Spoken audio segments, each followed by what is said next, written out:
Le retour du président Alassane Ouattara en Côte d'Ivoire, qui devait être un moment de soulagement et de stabilité pour une grande partie de la population, a pris une tournure inattendue et profondément inquiétante. Alors que beaucoup espéraient voir un chef d'État en pleine forme, capable de rassurer son peuple et de reprendre ses activités avec énergie, les événements qui ont suivi ont semé le doute, la peur et de nombreuses interrogations. Car, à peine revenu, une scène troublante s'est produite. Le président s'est effondré une nouvelle fois, suscitant une réaction immédiate des autorités présentes. Tout s'est déroulé très rapidement. Selon plusieurs témoignages, l'atmosphère était encore chargée d'enthousiasme au moment de son arrivée. Les images diffusées montraient un accueil organisé, maîtrisé, presque solennel. Mais derrière cette façade, quelque chose semblait fragile. Certains observateurs attentifs ont remarqué des signes de fatigue, des gestes plus lents, un regard moins assuré. Rien d'alarmant à première vue, mais suffisamment pour éveiller un léger malaise chez ceux qui suivent de près l'état de santé du président. Puis, sans véritable avertissement, l'incident s'est produit. Une perte d'équilibre, un moment de flottement, et soudain le président s'effondre. Immédiatement, les agents de sécurité interviennent. Le protocole change en une fraction de seconde. L'ambiance bascule.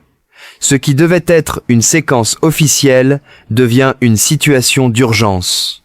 Les images, bien que limitées, ont suffi à provoquer un choc dans l'opinion publique.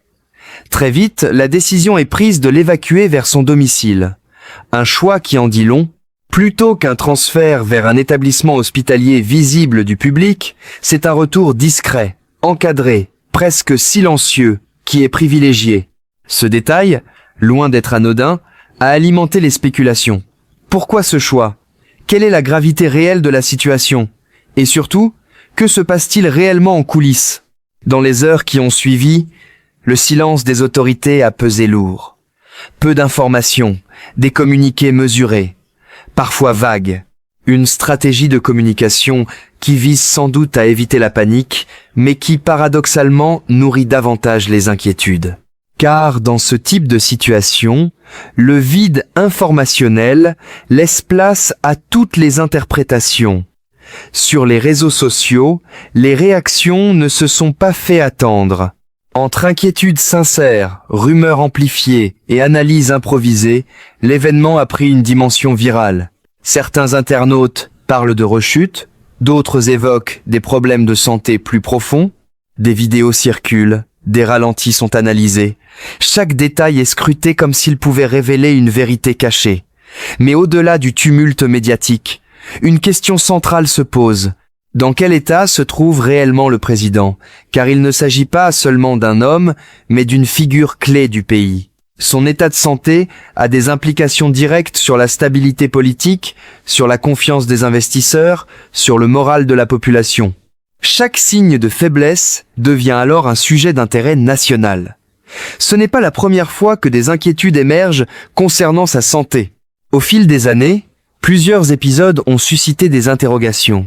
Des absences prolongées, des déplacements à l'étranger pour des raisons médicales, des apparitions publiques parfois rares, autant d'éléments qui, mis bout à bout, dessinent un tableau complexe.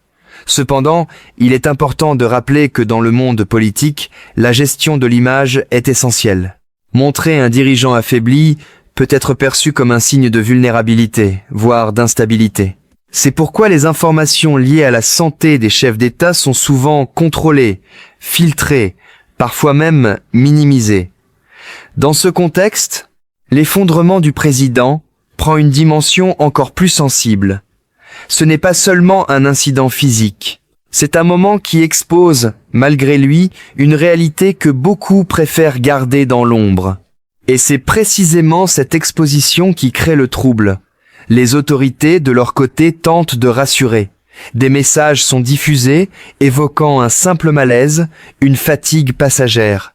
Un discours qui vise à calmer les esprits, à éviter toute forme de panique, mais pour une partie de la population, ces explications restent insuffisantes.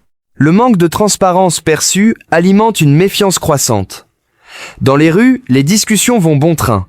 Chacun y va de son interprétation, de son analyse. Certains expriment une réelle inquiétude pour la santé du président, tandis que d'autres s'interrogent sur les conséquences politiques possibles. Car, au-delà de l'émotion, il y a une réalité incontournable. La stabilité d'un pays repose en grande partie sur la solidité de ses institutions et de ses dirigeants. Ce type d'événement agit comme un révélateur. Il met en lumière les fragilités, les incertitudes, mais aussi les attentes de la population. Car au fond, ce que les citoyens veulent, c'est de la clarté. Ils veulent comprendre, être informés, être rassurés, et lorsque ces attentes ne sont pas pleinement satisfaites, le doute s'installe. Par ailleurs, cet incident soulève une autre question, plus profonde, celle de la succession et de la continuité du pouvoir. Même si ce sujet est souvent évité, il devient inévitable dans des situations comme celle-ci. Qui prendrait le relais en cas d'incapacité? Le système est-il prêt à faire face à une telle éventualité? Ces interrogations, bien que sensibles, font partie des réalités politiques. Elles ne signifient pas forcément une crise imminente, mais elles témoignent d'une vigilance accrue.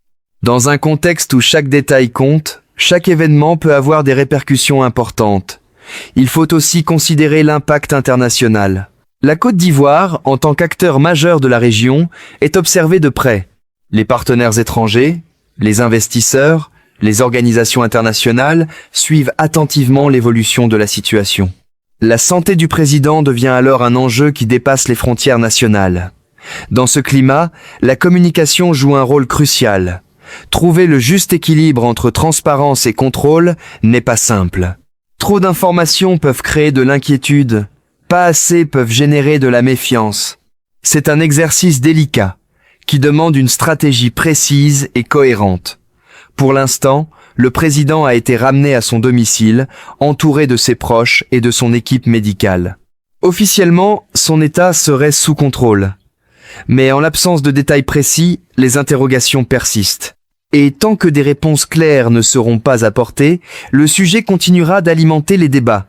Ce qui est certain, c'est que cet événement marque un tournant. Il rappelle que derrière les fonctions, les titres et les responsabilités, il y a un homme avec ses forces, mais aussi ses limites. Et lorsque ces limites deviennent visibles, même brièvement, elles changent la perception que l'on peut avoir. Dans les jours à venir, l'attention restera focalisée sur l'évolution de la situation.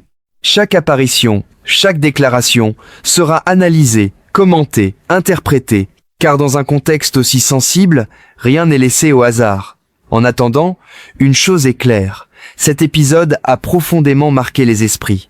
Il a créé un choc, suscité des émotions, déclenché des réflexions, et il continuera, sans aucun doute, à faire parler de lui pendant encore longtemps.